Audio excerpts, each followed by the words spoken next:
Today we'll be starting a pair of topiaries from a tiny garden store variegated boxleaf euonymus, also known as a dwarf euonymus or dwarf Japanese spindle, or internationally as Euonymus japonicus microphyllus variegatus.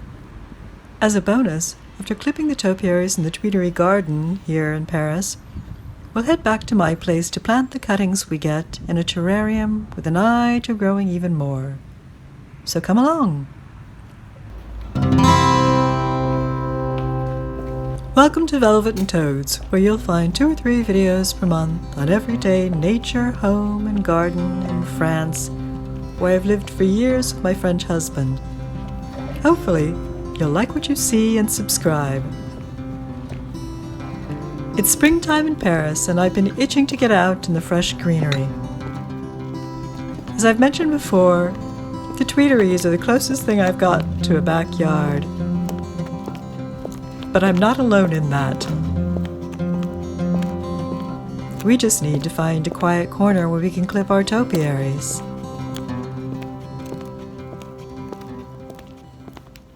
This looks like an idyllic spot at the foot of a monument to Charles Perrault.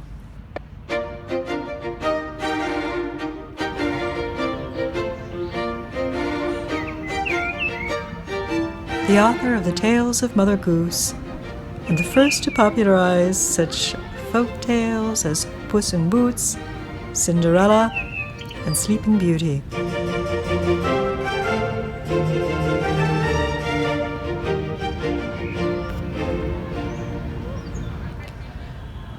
And this will be our potting bench. Here again is our little boxleaf euonymus. It's an easy plant and a great alternative to boxwood. It's pretty frost hardy and suited to coastal regions. It's even drought tolerant once established in the ground, but for our purposes, a small topiary form, it prefers moist but well-drained soil. It's actually a great candidate for topiary for several reasons. To start, its leaves are small and dense growing, hence the common name Boxleaf Euonymus. As a forest plant, it grows in partial shade as well as sun, and it loves to be pruned. We're starting with a very small plant, which, as I suspected, is actually 2 cuttings. I'd hoped to be able to untangle them,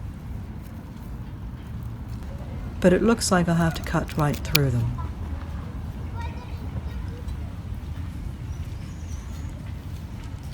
Okay, let's pop them up. I've already put a coffee filter over the hole in the bottom of the pots, and I'm filling them with bonsai soil, which both retains moisture and drains well. After all, small tabletop topiaries like these really are a sort of Western form of bonsai. Okay, it looks like we've got them planted at the same level. Now it's time to see where we'll make our cuts. It's tempting, of course, to leave the tallest stem, but we want a pair, so we actually need to look for the stem that's closest to the height of the smaller plant, and then just hope it's fairly straight. So here we go. This is where our jar of water comes in handy, for the cuttings.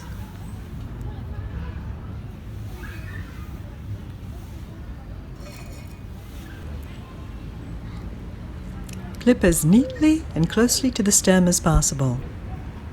This way, the cut won't show as much when it heals over. I can already see that back home, I'll need to train these stems to grow straight using hair clips and a bamboo skewer.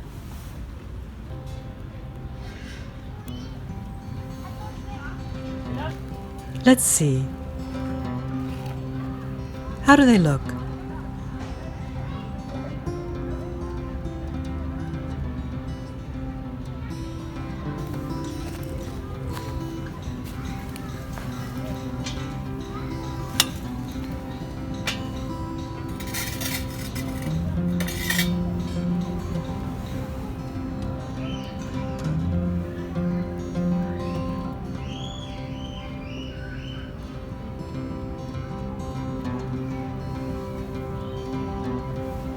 One is fuller, but they do appear to be the same height, which is what we're aiming for as we wait for them to grow to our desired size, at which point we'll keep them pruned uniformly.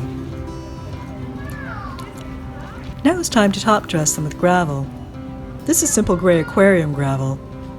In itself, it's not as pretty as the gravel I gathered on the beach for that rescue woody cypress topiary in the Basque Country last fall. But with the variegated leaves of the dwarf euonymus that we're shaping, this gray gravel will look less busy.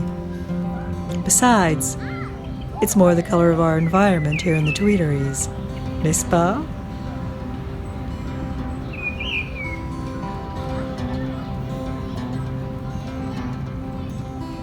Now to use some of that water to moisten the soil and hold it in place as we head back home.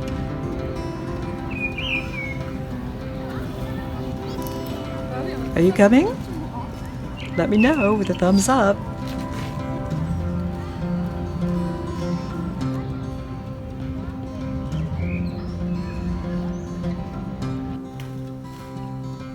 Back home, the first thing we'll do is fill the bottom of this cloche-style terrarium with more bonsai soil.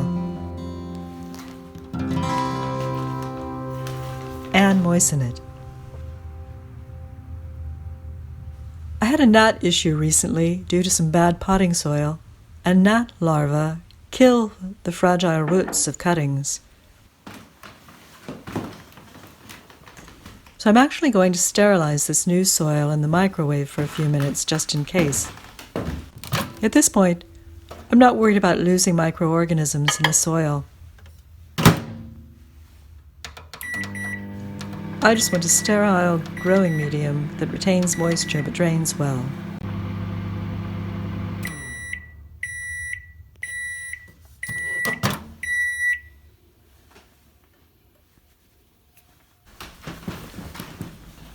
While the coffee's still hot and the soil is cooling, let's prepare our cuttings.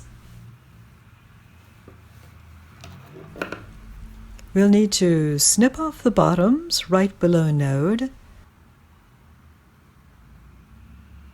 and pinch off any side shoots,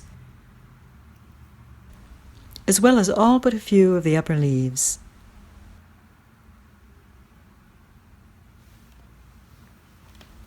Because these cuttings are intended for future topiaries, we'll leave the terminal buds.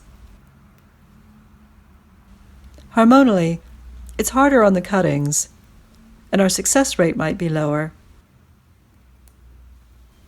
But we'll get straight, upright growth this way instead of branching. Most of these cuttings are probably too small and green to take. But hopefully the 3 larger cuttings will. I'll try them all. You never know.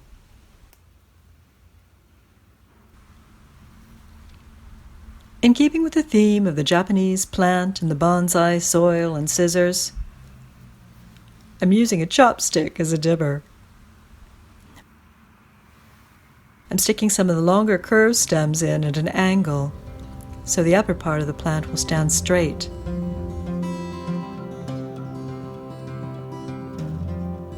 I'm tucking the smaller ones in around the 3 larger ones. I haven't used any rooting hormone, but I will spray the soil with cinnamon water later on, both as a root stimulator and a fungus deterrent. No fungus, no gnats. Or so I hope. One thing I always do is label cuttings, so I remember when I planted them.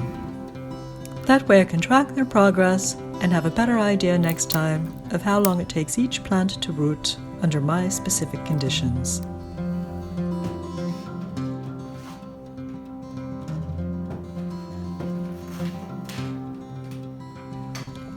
And voila! Topiaries in the making. To track their progress along with me, be sure to subscribe and hit the notification bell. À bientôt!